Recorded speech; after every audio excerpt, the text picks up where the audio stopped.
Hey there, and welcome everybody. The perfect welcome series. Are we setting up our brand and our consumers for success? Is today's topic for Email Never Sleeps. And I'm really excited to announce Jennifer Hoth, who will be joining me today to talk a little bit about this. And it's a broad topic, everybody. But first, Jennifer, I'd love to have you introduce yourself and your passion for email, and give us your deets. What's up with you? Yeah, so I'm Jennifer Hoth. I have been in the email space for 13 years. I know maybe newer than some others, but Yeah. I got my start. It's always interesting to hear how people got their start in email. I kind of got into it by accident during my time at Kohl's department stores, and one of my good friends and mentors, who was my manager at that time, asked me what I knew about email marketing in 2011, and I said, "Well, I can send an email from my personal account, and there we go."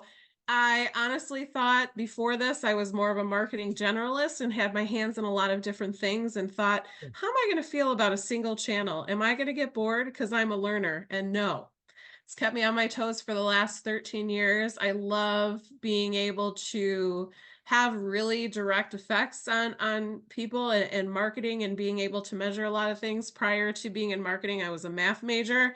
So this helps fulfill my desire to have some numbers and then Right. strategy at the same time. So I have been both on the agency side and the brand client side. And I love email. I love speaking about it. Anybody that'll listen to me. I love doing conferences. I think mentoring on email is probably one of my most favorite things in the world. So That's awesome. And you got a really diverse background, right? And being that client side and then sort of moving agency side. So seeing sort of both sides and how it works and the challenges, on both ends. When you and I were chatting about having this session for Email Never Sleeps, you'd pick this topic, the perfect welcome series, or talking about a welcoming journey or how you gather information. And I'm curious, why did you pick this topic? Because I know there's a lot in that, right? There's a lot of meat in this.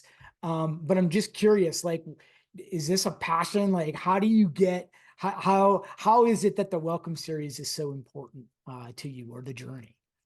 oh, it's come up, I mean, just throughout my career, and even now as I'm interviewing with different companies.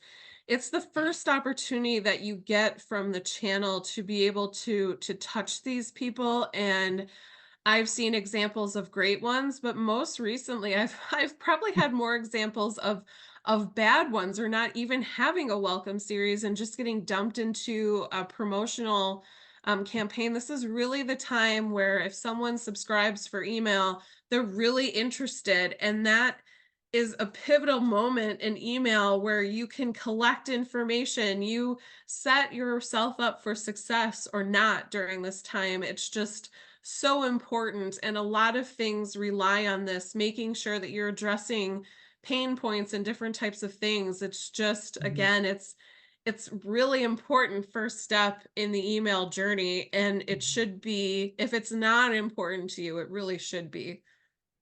Yeah, I'm going to make this comment. It probably be a little controversial, but if your IT department is running the first touch email, um, might want to consider doing something else. No offense to our IT brethren, right? They're wonderful people, but oftentimes they don't understand the marketing side of it, right? This is your first impression. Now that starts out with how they sign up, where they sign up, how much information, and then that first pivotal touch. Like you, I've received some amazing first touches, and I've also received some not so amazing first touches that you could tell that there was not a lot of effort, or that there's not a lot of checking going on. The checks and balances are not there. And it's disappointing, because I think one of the things that COVID has taught us, right, is that people, whether your demographics skew higher in age or lower in age, people want to know your brand. And if this is the first way you sort of interact with somebody, and not sort of giving your flavor of the brand, this is how you set that expectations. And so I don't know, we've titled this the perfect welcome series. I don't really think that there's anything that's perfect about anything. I think it's brand dependent. I also think it's, even if your competitors are doing one thing, you have to individualize these welcome Yes. series. What are some elements that you believe are good for a welcome series, or even from just how they gather information? I'm curious what your thoughts are. Yeah, I think it's important, especially if you have pop-up modals and different types of things like that that are also collecting email addresses, Hmm. that you take inventory of everything that's going on. I like to talk to people, especially during holiday. If you're having people sign up, there are a lot of Hmm. rich offers out there. So if you have Hmm. someone sign up for email, they get 20%, but then they see on the site it's like 25%. I mean, what is the point there? Then just shut it off, or offer something richer. But that's one of the things I like to pay attention to, and making sure you understand where all the signups are coming from so you can address them differently. Because even if someone signed up on your website, that's one thing versus someone that's coming in from social, let's say from a sweepstake or something. You want to Hmm. make sure that you then are providing them with different content based on how they come onto your file, because that is certainly different too, and making sure that you're taking that into account. I think that's one really important thing that not everybody thinks about. And certainly then I've been victim where if I'm researching companies or whatever it is and I'm signing up, I'll try signing up in different places on in the footer, on the pop-up, whatever it is. And a lot more oftentimes than not, it's not the best experience. Yeah, yeah. I always say, look, if you're spending money to acquire, right? Whatever channel, I don't really care. You need to understand where you're getting the biggest bang for your buck, right? And it's all about the experience, and it's all about the content, and messaging is sort of that first touch. But the first thing in place is what a brand should do is to say, this channel, A, B, C, and D, bring in this. And then what is the whatever lifetime value? What other KPIs? What's the revenue as a result of that? Now, I don't care if you're a retailer or if you're a publisher or if Right. you're B2B. This is all very, very important because that determines spend, that determines budget. Hopefully, you're working with, if it's a separate department, handling that sort of budget. But to me, it starts with identifying where they're coming from and what sort of things they're giving back to you from an ROI. So let's talk real quick about the experience in and itself, right? There's a lot of elements that brands have, and we've been through them all, right? Um, think about this. What would be an ideal experience when I get to the site? Should it be a landing page? Should it just be the front of the site? Like what are your thoughts on that? I think it depends on the brand and your Mhm. goals too. Certainly, there have been, if I click out of, I don't, if someone's just coming for the first time, having a pop up come at you right away Yeah. is pretty annoying, in my opinion. I don't Right. necessarily like that. I Right. think if you're about to leave the site, to have a pop up and make sure that your sign up for email, if it's, whether it's at the top of the page or the bottom of the page, is very visible, Mhm. and you explain what the people are signing up for, not just like, here's our newsletter, but what's Mhm. involved in what you're going to be sending me. Is it a weekly Yeah. newsletter? Are there going to be sweepstakes? Are there going to be promotions? Whatever that is. Right. So that part of it is really important. I think, yeah, if it's a module that comes at you when you're trying to leave, that's okay. Maybe Hmm. if you're spending time on a product page, maybe then you can have something that pops up. But this is just my opinion, Hmm. especially if I'm newer to the brand, or even sometimes I feel like some of the technology's broken and I've been to that site before. You should Hmm. know that I've been to your site. Don't put up a huge pop-up saying sign up for Yeah. emails if I'm already a subscriber. Right. Right. I went through an experience the other day for my dog and looking at specifically made dog food. And I sort of went through the questionnaire and I got halfway through and then I got distracted and booted off. But they captured my email address. and I didn't complete that sort of positioning for my dog. But now I started receiving emails from them. And it's a little off-putting, right? But to your point, if I sign up, whether it's on site or wherever, whether it's in the first email, whether it's on site, I'm really I'm really adamant about brands telling me the truth.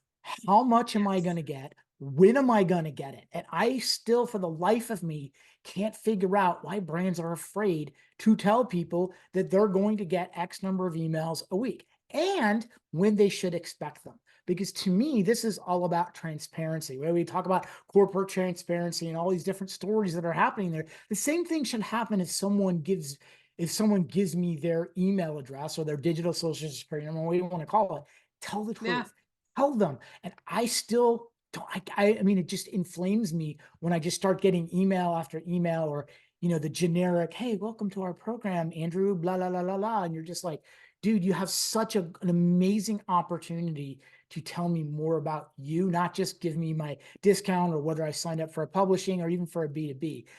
You got to give the information, and if you're not doing that now, you are missing out as a brand. And And I I'm think sure. it's interesting that it's like the Wild West for that in email, but when you are setting up an SMS program and you're filling out paperwork for all of that and all the Yeah, regulations, you have to say how yeah, many messages you're going to be sending in a week, a month, or whatever that is. So why right. why is it, it's that way for SMS, but then it doesn't need to Mhm. be that way for email. Yeah, yeah. Um, Talk to me about what a welcome email. What are some elements that a welcome email that you've seen that you really, really love, and then elements maybe that people should avoid? I'm curious. So I think when you sign up for an email again, when you sign up for an email program, that is the time to collect some information. So it's important to understand what information you want to collect and that you will actually use versus things just to collect that you're not going to use. Of Mm-hmm. course, don't make everything required. That's going to turn some people off and Yeah. some, just don't ask for the kitchen sink if you're not going to use it. So I like to use, so along the lines of what you're talking about with your dog, I really like what Chewy does, where you get the pet information and they then within the emails will talk about Roxy or my cat Ferdinand or whatever it Mm-hmm. is. And it's so simple. It's so simple to ask for that information. But then, Mm-hmm. getting birthday cards, asking for pets' birthdays and things like that. Along the lines of birthday, I like to use this example. When you're talking about birthday series and things like that, you can certainly ask for birthday upon email sign up or even within welcome to, but let people know why you're asking for that information. Mm-hmm. But Neutrogena was one of my clients during my time at Merkel, and it made sense for them to ask for your month, day, and year of birth because we would segment based on your age. If you're a teenager, we're going to acne products. If you're older, Mm-hmm. we're going to wrinkle. Cool. But when during my time at ASICS, it didn't matter to us about birth year because we weren't going to treat you any different. So that was just, for us, it was just an unnecessary field we weren't going to do anything with. And sometimes that turns people off. Why do you need to know how old Yeah. I am? Yeah. So things like that. But again, if you didn't ask for information during email sign up, you can Mm-hmm. do interactive type experiences within the welcome series. It doesn't have to be within the first email, it can be the second email, but Yeah. people are engaged at that point, probably more so than you'll ever have them engaged. So Right. Right. ask for that type of information. You don't even have to offer a promotion. A lot of times people just give you information because they know that we're collecting information, especially if you give them some sort of interactive experience. Mm-hmm. And then in turn, to make sure you're using it for good and you're Yeah. making, their communications thereafter relevant. Great points. And I'm going to add on to that. Okay. I don't care what you sell, socks, subscriptions, or whatever. If you capture my information, we always talk, and I'm sure you've heard this, personalization, right? And sometimes it drives me bananas.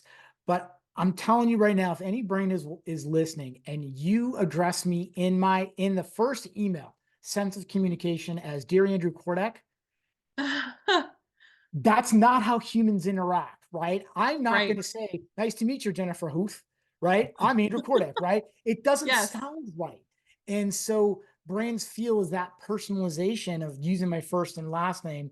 Think about the conversation that that they've invited you to have with them, and you're not going to address them by first and last name. If you're doing first and last name in your first email, heck, if you're doing first and last name in most of your emails, get rid of it, right? Like it's not vague. The other thing is that you need to test personalization. Dear Andrew, Yes. hey Andrew, howdy Andrew. Maybe I don't want to be called by my first name, right? Be a Maybe it's friend. too early, right? In Yeah. the relationship. And so the other second element that I absolutely think that should not be in a welcome email is any distractions. And what I mean by distractions is a link to all 5 or 7 of your social channels, unless they've been updated recently, unless it's something that's dedicated. You're taking away from the attention that you want to grab in that sort of first communication. If you're giving an offer, if you're telling them something about what they're going to get in the future, sometimes that social stuff can be a distraction.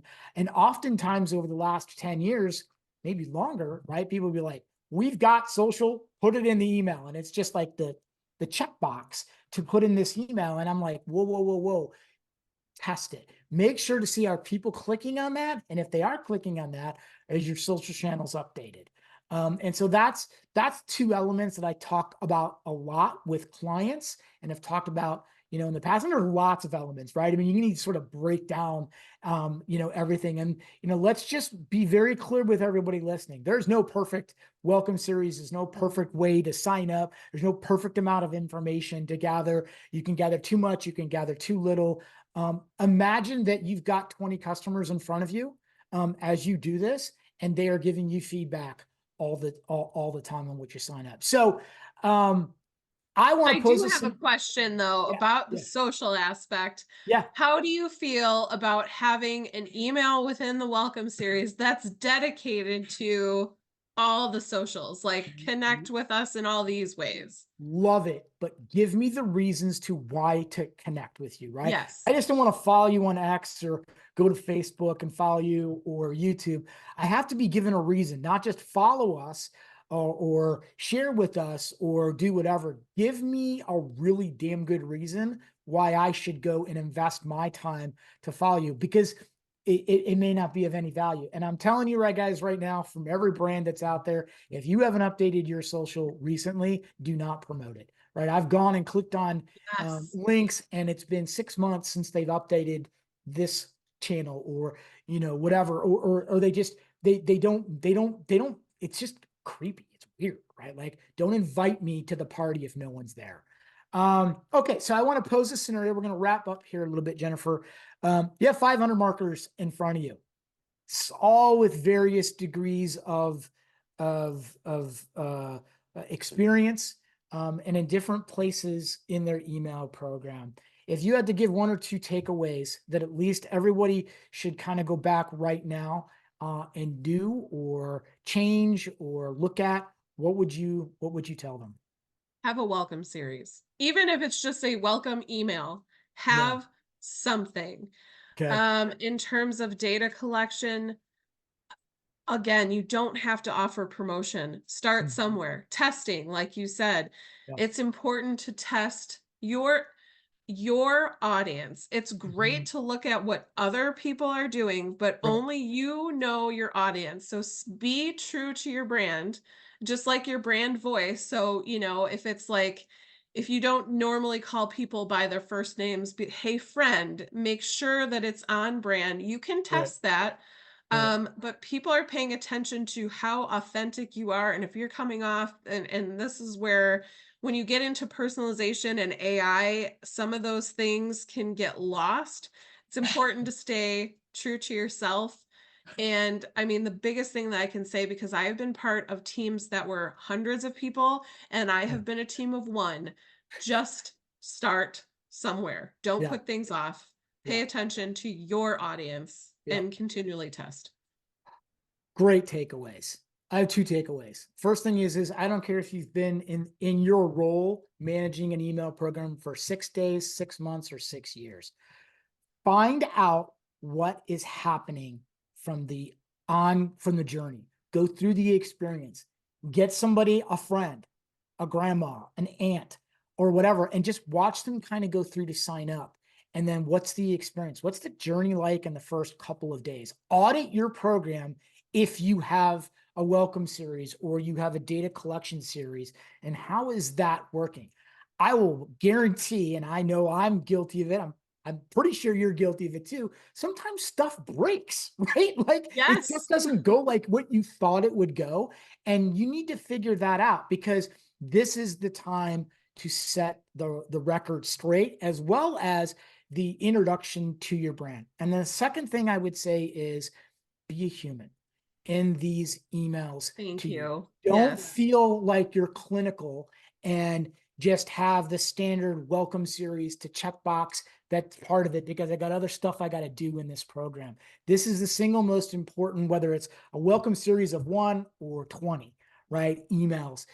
This is your chance to really sort of bring in people, keep their attention, and introduce you to the uniqueness of your brand, however unique that brand is. So with that, Jennifer, thank you so much for participating. I know that we're going to have all of your details and places to contact you on LinkedIn. I know you're actively out there searching for a role right now. You are an amazing guest. I wanted to thank you so much. And for everybody out there, Jennifer has been an integral part of this email community for years and years and years.